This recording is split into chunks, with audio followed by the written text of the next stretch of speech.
It is 4:01 p.m. We are going to begin this special meeting of Lake County Board of County Commissioners. The proceedings of the Board of County Commissioners, Lake County, Colorado, and the state of Colorado. We are going to make a proclamation of thanks to Tim Bergman.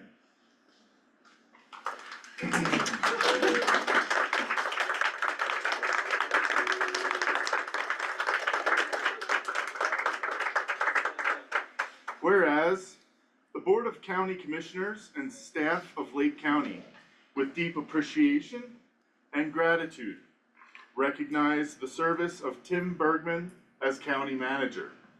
And whereas Tim made a significant impact on equitable access to health care, addressing health disparities in our community, and reducing both distance and financial barriers. And whereas, through improved language access within the justice system and the development of community justice programs, Tim helped families build sustainable lives, breaking cycles of incarceration within Lake County. And whereas, as a dedicated public servant, Tim shepherded housing projects in Lake County that will allow vulnerable community members to achieve home ownership and housing security. And whereas, an advocate for the collaboration to create meaningful and impactful solutions, Tim championed Lake County's first public free transit service. And whereas, with an unwavering commitment to equity, Tim led a wage study to analyze compensation data, ensuring Lake County government could provide staff fair wages in our challenging mountain economy. And whereas, departmental structures and organizational behaviors were strengthened by Tim's practical solutions for increased organizational effectiveness through policy and practice. And whereas, as a galvanizing force who exuded pride in the community's mining history, Tim led Lake County government to win the 2024 Boom Days Parade Team Trophy.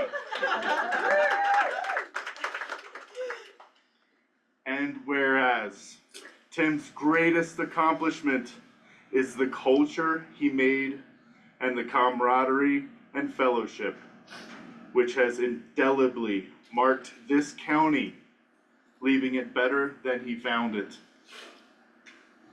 Now, therefore, let it be proclaimed that the Lake County Board of County Commissioners of the state of Colorado hereby recognizes and thank Tim Bergman for his service to the people of Lake County. Approved and adopted this 25th day of March, 2025.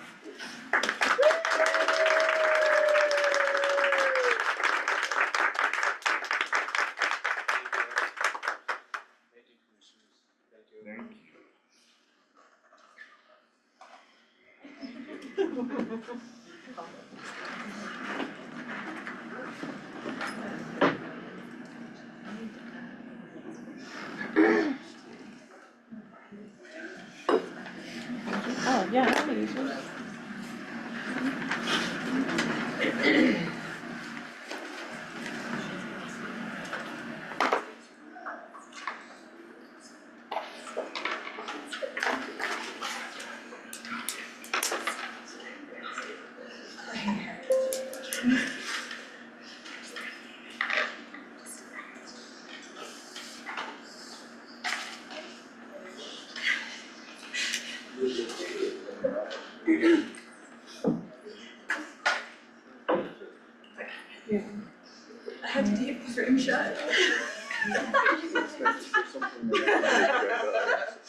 like fashion. He's not about hot gluing it, but I want you to be able to use it.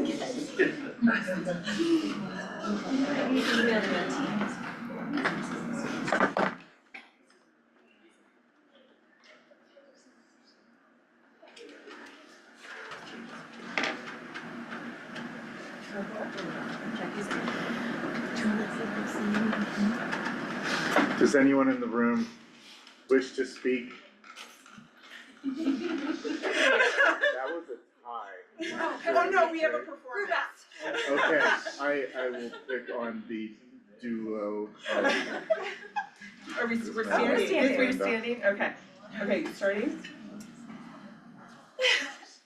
So, in a county of mountains, of wind and snow, lived a man dressed in yellow who made the county glow. He wasn't a miner, nor a lemon so tart, but a leader with vision and a really, really big heart. They called him Tim. Oh, shit. They called him Tim, the yellow man bright, turning chaos to order, making wrong into right. With budgets and meetings, he worked day and night, yet somehow still managed to keep folks polite. He fought for healthcare, made costs less obscene, and got folks the help that they had never yet seen. Justice and fairness, he tackled those too, making life better for me and for you. He built up our housing, yes, Tim had a plan to keep people housed, every child, every man. And when it came time for transit debut, the yellow man said, let's make it free too. A wage study, oh yes, that was his call, to help people thrive as this county's so tall. In boom days, oh boy, he went all in, a trophy in hand with a great beaming grin. But beyond all the numbers, the policies tight, Tim left us with laughter, with joy, with light. So here's to the yellow man leaving his post. Lake County will miss you the most.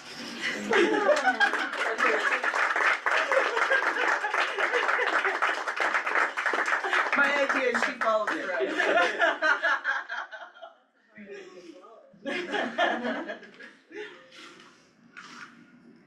Anyone else in the room would like to say anything? Or in the hallway. Or in the hallway?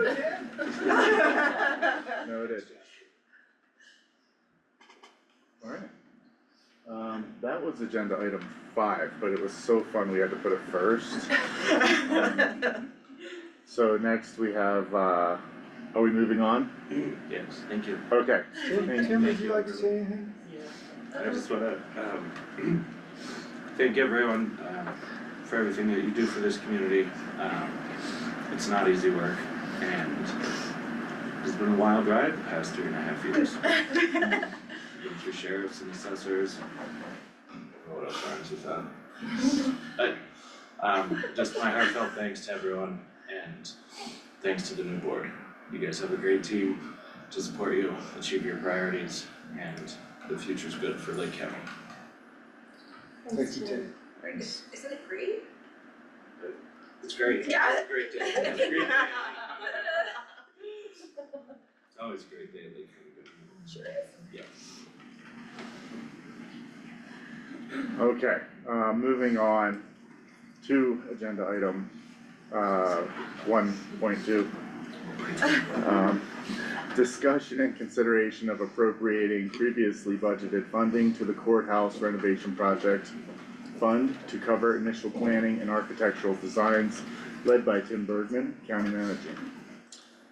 Yes, thank you, Commissioner. So, as you're aware, part of the 2025 budget was the courthouse renovation fund. So the previous board moved forward with a certificate of participation in the amount of $8 million.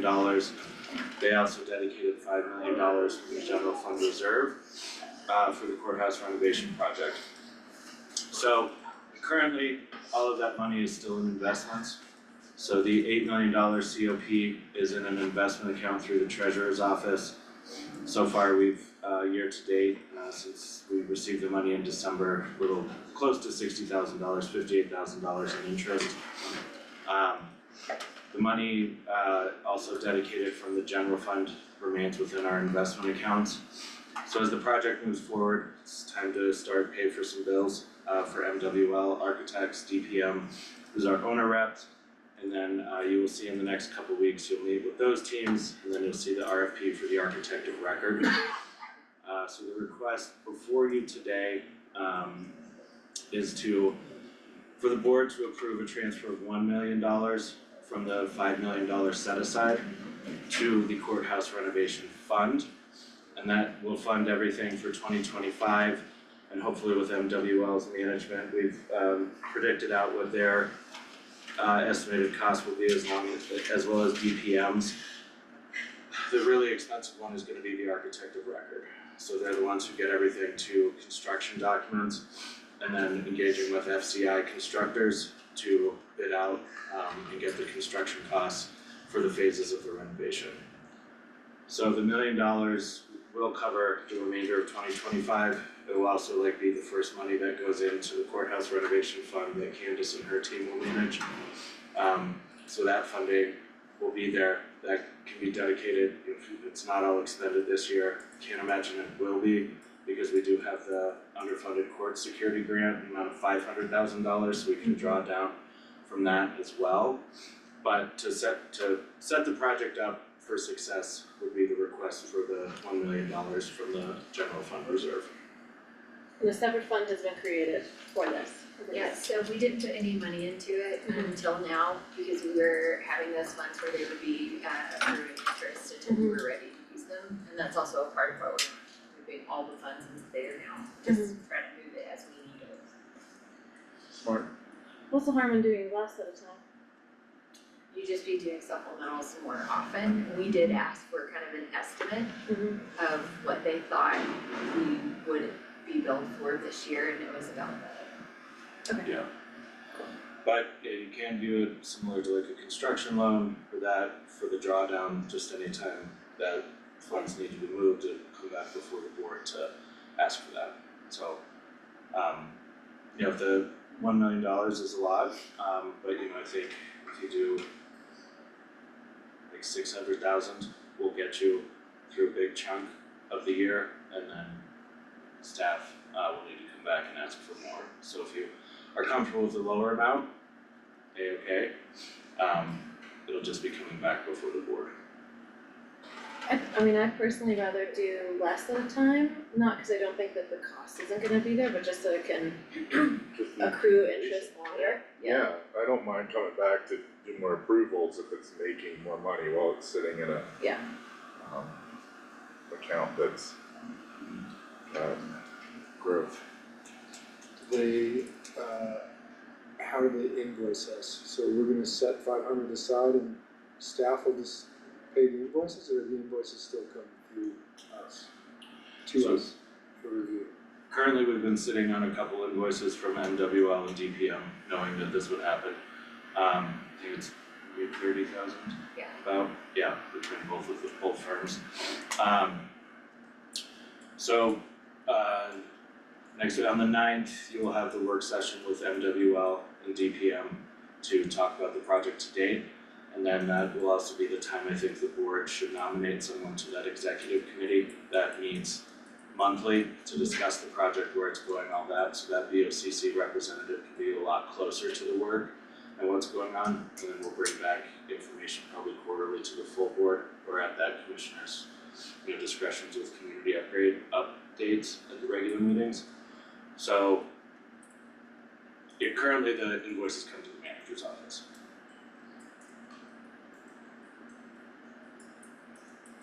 Is there any missteps or errors or risk in us wanting to do more smaller appropriations? I think that's fine as long as, just knowing we normally do quarterly supplementals, but we will probably just have to do a special on like this when that happens, because if we get invoiced, I can't make someone who's done work for us wait that long to get paid, and I can't run a negative fund balance. What should our threshold be when we're like, oh, we're getting low, we need to approve another funding shift? I think it would be really keeping in communication with whoever's on that committee to know what's coming up, because I may not necessarily be in there, so I wouldn't know that we're about to get any $100,000 invoice, but if maybe somebody else who's on that team would know. I think those would be communication pieces that have to happen, so I wouldn't be, well, I can't pay this invoice, but then we also have to find a time on the schedule to move money, so the invoice can. And legally, we only need 24 hours notice to do a special meeting just to approve a transfer. Okay. The underfunded courthouse grant, the 500,000, that it's only allowed to go towards specific parts. Yeah. But it's also a reimbursement grant, so we have to pay those invoices Anyway, upfront. We're not getting the money until we've done that and then, file a bunch of other. that was gonna be my next question, that's perfect, Catherine. Okay. So when you say $1 million about that, they said that was the estimate, that's design and sending things out to bid? Yeah, should get us through there, so for DPM, for this year, they're estimating about 75,000 in expenses. MWL is estimating around 175. And then the architect of record, right? They estimated on the higher end of 800,000.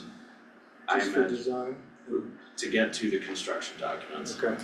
And then from there, the FCI constructors. I think that the architect of record will come in less, just with MWL managing that architect along with the owner's rep. But it was kind of just on the safer side. That's a full design package to get through construction docs. Yeah. So that just, the only thing that would be missing from that contract would be project management as the architect of record, Right, which That's what DPM, which is what DPM would do. yeah, So, and then with MWL. okay. That. Wow. Okay, well, what do you guys wanna do? You wanna do half down and I mean, Pay later? 400,000, I mean, we'll know, the RFP will go out for the architect of record, we'll have plenty of time before the architect of record even starts billing us. I think we could just do the, like, 340,000, if they're projecting, what was that, 75 and, 170 to 250. yeah, it's up to 250. Yeah. Yeah, I vote 300,000 Okay. initially. I like that idea also. Yeah. Is that alright, you guys think that's prudent? I think it is, and well, correct myself, so MWL, any invoices go through DPM first to review, and then they're like, no, not this, not that, and then it comes to us, to me, to the manager's office, and then for approval. So I think an amount of $300,000 is fair to Commissioner Ellis's point on, Yeah. You said there's a pre-existing 30,000 we need to pay as well, so that puts us within 20 of where we need to be. We wanna, but that amount is for the full year of MWL and DPM. So Sure. so that, setting that aside, and then as you guys approve the RFP for the architect of record, those bids come back in, right, that executive team, and then ultimately the Board of County Commissioners chooses the architect of record, so then you'll know what those costs are, so then I think there is time to come back for this additional supplemental. Then I move to approve $300,000 be transferred into the, what is it called, the courts fund, the renovation fund? Court Into the renovation. courthouse renovation fund. I'll second the motion. And if you would just specify coming from the general fund. Oh, from the general fund. Should I restate it, Tracy? Yeah, that's okay. Okay, then do a vote. Aye? Aye. Aye. Alright, that passes unanimously. And concludes that agenda item. Agenda item number 2, the county manager's monthly report led by Tim Bergman. Sure. Thank you, Commissioner. Thank you. Melissa's already turned off my accent. We have very tight offboarding protocols here, it's for data security. Yes. Speaking of which, should we books checked out? Oh, Oh, snap. So I don't actually have my notes in front of me for the manager's report, but there are two key things I want the board to be aware of. So one, the previous board did give permission to the family of William, aka Bill Gregory. He was a commissioner in the 60s and 70s before commissioner term limits. They want to do a memorial for their dad. So in the notes in your packet, you'll see at the very, very bottom, you'll see Jean Ann, who was his daughter, with the rock that they received from Climax for the memorial. Initially, so initially approval was given to kind of put it right in front here, but Jean Ann and Jim know that they need to move that, so it needs to be somewhere else on the courthouse property. Part of what staff is also working on with the family is kind of a proclamation, for Bill Gregory Day. When he was commissioner, his name is on the plaque on the annex, for building the annex. So anyway, so I just want you guys to know that those things are in motion. There'll be a new memorial on the courthouse property somewhere, after Jean Ann and the family figure it out. When you meet the family, they're super cool. Jim, Jean Ann's brother, is the last graduating class of Climax High School. Wow. Yeah, so they have a lot of cool stories. Their dad did a lot of work for the community, so they just wanna have a dedication to their dad, and for the work he did for the community. The second one is on the 11th. You will hear from a request from Lisa Sandoval, and Gus and Harrison Walter. You might have read about Harrison in the paper. His dad writes about the Blur goes to college. I love that Yes. series. Harrison is a student at CMC. He has autism. He's hilarious. He's a lot of fun. You might have seen him working at Smokey's shop or over at City on the Hill. He's not working there yet, but that's where he hangs out. He is doing his studies in metal fabrication and welding.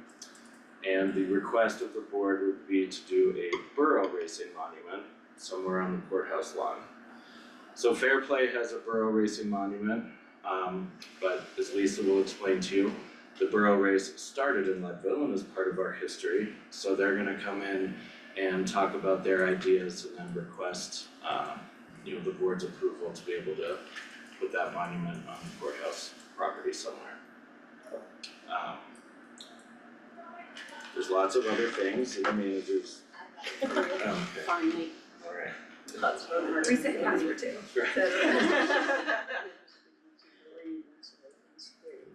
Okay, thank you. We talked a little bit about upcoming things for the courthouse renovation. You'll hear from the team. Again, the board should consider who they want to appoint to that executive committee. It does meet monthly to discuss the project, updates, where things are going.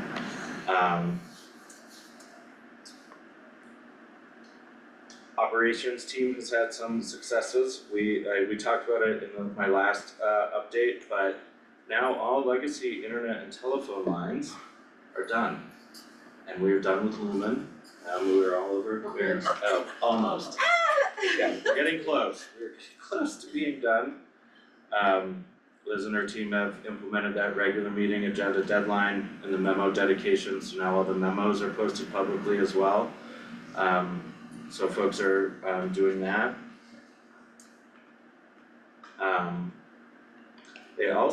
Liz also put, since when was the first ordinance? Ordinance? On the county commissioner's website, Liz and her team have been working very diligently to get a record of Lake County's ordinances, readable and posted online, so all the ordinances are there. And next will be all resolutions. Yes. So you have a public record of everything that has been done. Wow. Okay, I in my office somewhere have a stack of papers detailing every resolution since sometime in the 90s. If you wanna cross-reference that. Yeah, so we found Gab's list and we're really working hard. Cindy and Vera have been incredibly helpful in the clerk's office. So has Sandra kind of pulling that together. We have from now to the early 2000s done. We're just kind of working it back, so we have that really nice indexed administrative history of the county. leave it better than we found it. Public health team, they are, with partners across the state and the nation monitoring measles outbreaks and thinking of, what would happen if it happened here, what that would look like in response capabilities. They are part of the planning process for the 3rd annual Pride Wellness Fest. So that'll be Saturday, June 7th. They're part of that team. The community health assessment process is underway. Julia and Kelsey have created their advisory committee. They're continuing to work with the city. All 14 tobacco retailers are licensed and the inspections will start next month. So we'll see how everybody does with that. I will say, just in my own personal nicotine purchases, everyone is IDing, so it is working. They're also collaborating with the city and we'll bring things back with Lauren on psilocybin healing centers and how we can create our local regulations here for Psilocybin. psilocybin. I mean, that's one way to look at it. Yeah. So we're working on shrooms. Blood lead testing. Not literally. Not literally. Okay. Not because We are not working on shrooms. Yes. Yes. BOCC meetings would be way more exciting. They've been working with the school district and will be going to the schools on March 26th and 27th for blood lead testing. The senior center is now hosting a grief education classes, and I've heard, anecdotally that they've been really well attended and it's actually been impactful for folks in our community who have lost someone. It's not open just to seniors, but we're starting that way, but it is a place to go and learn about your grief and dealing with it. And senior center is helping folks with their taxes and also in working with the assessor's office on getting senior exemptions for folks. So PROS, Public Work and Tourism and Economic Development are working across all 3 departments on grooming operations and what the Mineral Belt Trail plans will look like for next year, but also this year, but with an eye towards the future of how it's gonna be better. Adam's been playing around a lot with Placer AI to understand event impacts and how to plan for the future. And then, so in working with the city to understand those as well with law enforcement. The National Mining Hall of Fame Induction Gala has been announced, and Leadville's gonna host it the weekend of September 6th. 350 people will come. Adam and his team with the tourism panel have audited their total revenue collections for the lodging tax and accommodations tax in '24. The year-over-year deficit went from 25K down to 13K. So they're continuing to work with Candace and her team, the treasurer's office, to understand those revenues. Goal, Candace signed off on it yesterday, has submitted reimbursement to GoCo for the 2023 fiscal year for almost $600,000.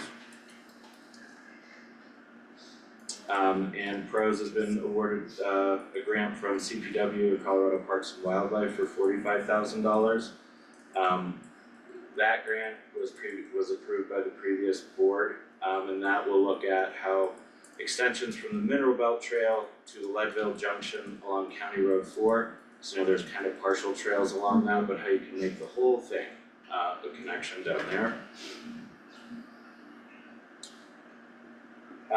The Human Services team is working with the State Department to plan for foster family recruitment event in our community. And DHS will be working with the next 6 months with HICBUF on the management evaluation for Medicaid, for our Medicaid program. Audit. And then we'll also be doing an audit for SNAP. And they are very close to closing the gap on their SNAP backlog. the training, so when we hire a benefit case manager at DHS, it takes 6 months to get them fully trained on all of the systems and everything. And so the team we have now is basically was up to snuff and up to par, so a lot of those things are moving a lot quicker.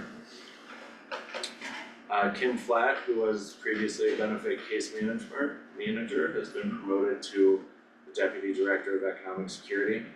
She's a great asset to our team, knows the community and knows how to get things done, so it's very exciting to have her promoted. Still working at DHS on child welfare issues and then staffing in those areas, because there's been some challenges there, but we're working on that. DHS as well as public health are closely watching our state and federal funding partners. There was some disappointing news from the state today on cuts from the federal government effective immediately for public health programming and COVID funding. But keeping an eye on it. For community justice, that grant was extended until March of 2026, so we can keep that position and that programmatic work going. And then we do have some savings within that grant, so exploring other options of how we can use that funding to drive forward that work. And Spanish section for our county website is getting close to being finalized. Library, this book Pam Houston, what did she write? Second. Oh my god. She's a Colorado author. She wrote one of her recent books in 2018 that we are highlighting is called Deep Creek: Finding Hope in the High Country. She writes a lot about Colorado. She's from Creed.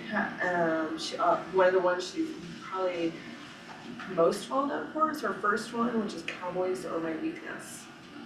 And she's also going to be doing a workshop, and she offered, she's doing it for free. Oh, sweet. So, Thanks. spaces are going in. So cool. It's gonna be at the old church too.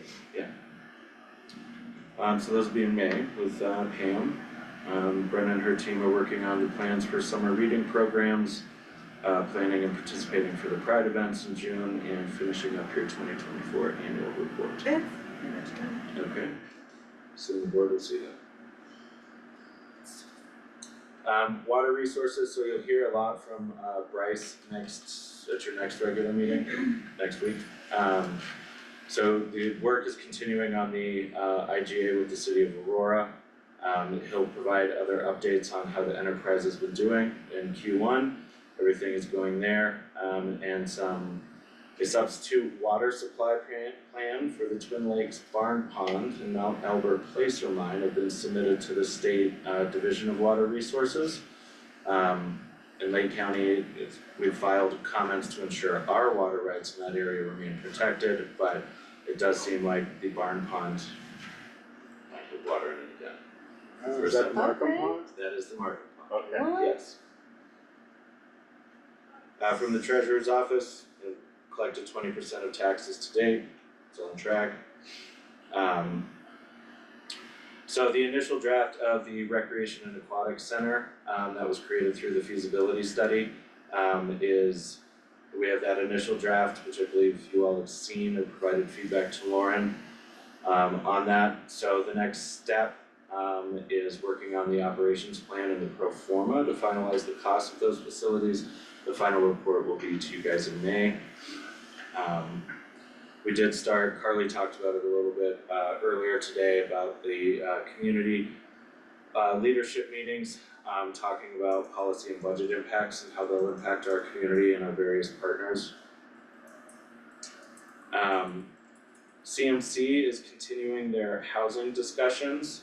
What we've heard from CMC is that the Board of Trustees is considering a mill levy, so it'll be a mill levy override to the taxing district. So campus in Salida, Lake County, Pickens, Garfield, Routt, Eagle and Summit. So it'd have to be a vote of the entire district. That funding would go towards housing projects and trades, funding trades, education to build housing and other trades.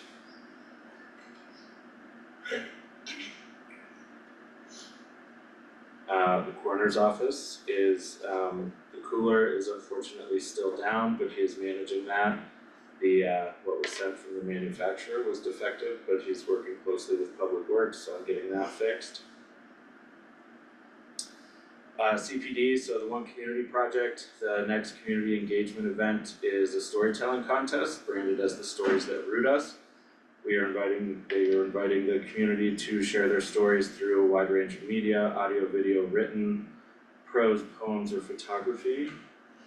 You guys could write another poem. Tell stories in verse. Yeah. And then, so the submissions for that is April 18th, and then bringing it back to the YAC on that. For the Airport Industrial Park, Airport, TED, Manager and Attorney's Office, as well as CPD and Public Works have been working with Mead and Hunt to develop a deeper master plan of what that could look like out there. So that would be an amendment to the current PSA that we have with Mead and Hunt, who has been working on the hangar leases and things like that.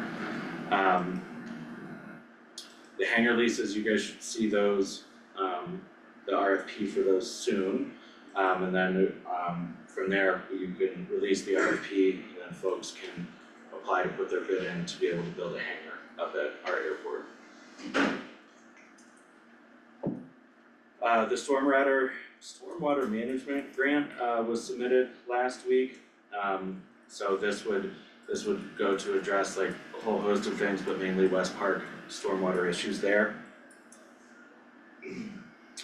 We did add a new GIS tech analyst, Shelby is coming to us. She's wrapping up at CMC, getting her GIS degree, so it's exciting to see that workforce pipeline working. And the work on the mobility and transit improvement study with DJA is ongoing. So those are the gateway things, so looking at Mountain View Village, the northern gateway to town, the CMC entrance, understanding how those things can be changed to be more pedestrian friendly, and to be, safer and improve mobility and transit safety. CPD is working with Public Works, Public Health, and PROS, so they will create a project management team to oversee the climate action plan work. So that work has started, but this team will drive that work forward.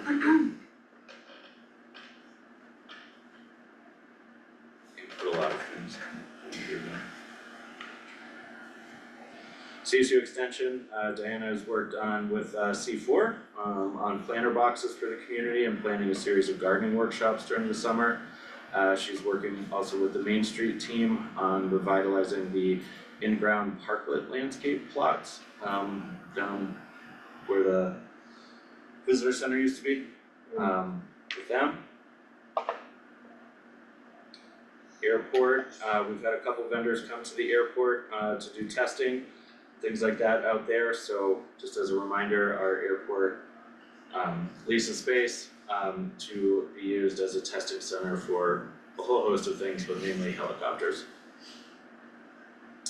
And finally, Candace and her team are wrapping up the 24 accruals and end of year adjustments, getting all that information and documentation to DMC, who is our auditor. So that audit prep will start, or has started. And then your audit will be on time this year. And then Candace and her team continue to work on the 2025 financial policy updates. Great, The end. thanks for all that, And Tim. Tim, last words. Okay.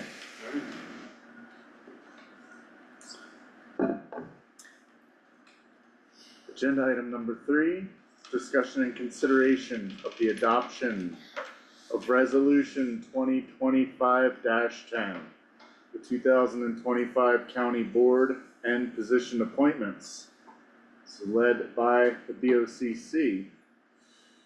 So, I have a memo here explaining that periodically updates are needed to the board and position appointments resolution adopted by the BOCC at the January 24th special meeting. This updated resolution includes several appointments, including the appointment of Lauren Snyder as the interim county manager.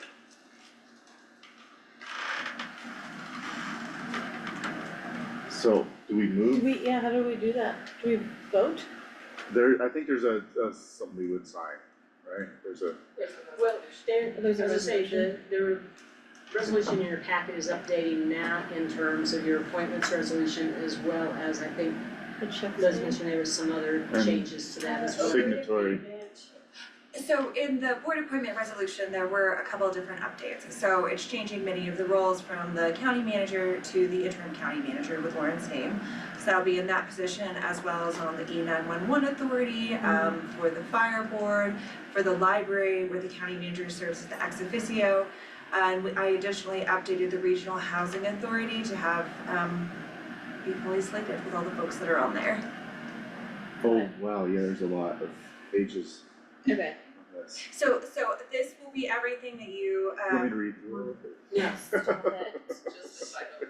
Okay, Okay. It's pretty much just an update of the appointments you made before. okay. So I move to approve 2025 board. updated 2025 county board and position appointments. I'll second. To vote? Aye. Aye? Aye. Is Alright, that okay? Or did I need to say resolution 2025-10? cool. And then we have 11, right? That's signatories? Yeah. Okay. Yeah. Okay, so then we are finished with that. Agenda item number 4 is discussion and consideration of the adoption of resolution 2025-11, a resolution designating authorized signatories on the county's bank accounts. Okay, That I have a memo on that says periodically updates are needed to the resolution designating authorized signatories on the county bank accounts adopted by the BOCC at the January 24th special meeting. This updated resolution removes county manager Tim Bergman and adds Lauren Snyder, interim county manager, as an authorized signatory. okay, I move to approve, Matt, do you wanna do this one? I'm assuming you don't have it, Go ahead. okay. I move to approve a resolution designated and authorized signatories on the county's bank accounts, resolution 2025-11. I'll second the motion. To a vote? Aye. Aye. Alright, that passes. Okay, I think that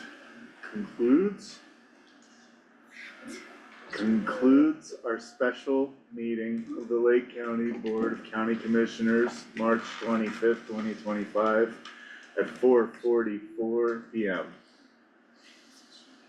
thank you, Tim. Thank you everyone in the room. Tracy? Tim, will you Thank come you. into our meeting tonight?